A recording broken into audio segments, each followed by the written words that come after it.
Your default product position is exactly the same as the product category. That means that in a lot of cases, you're going to position your product exactly the same way that the leading products in your category do.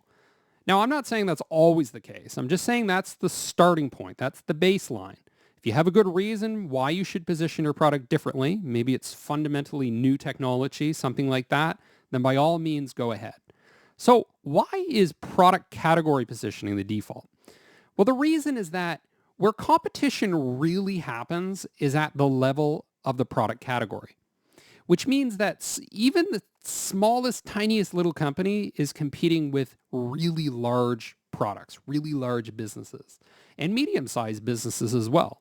So what this means is that markets are much bigger than we tend to think of them.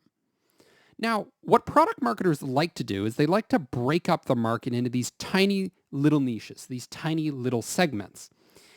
And they say, okay, we're going to carve out a little niche for ourselves. We're going to totally dominate that. We're going to monopolize that. We're going to get 50+% market share, and then we can congratulate ourselves.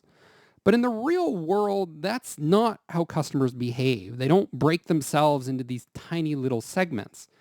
Customers don't generally go seeking the perfect niche product that's designed just for them.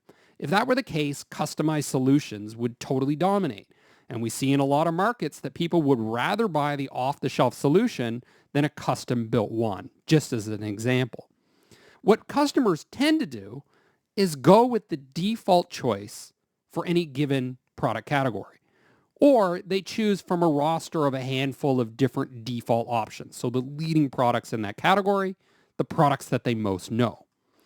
So the biggest implication of this is that product awareness is a much bigger challenge, a much more competitive thing than product positioning is.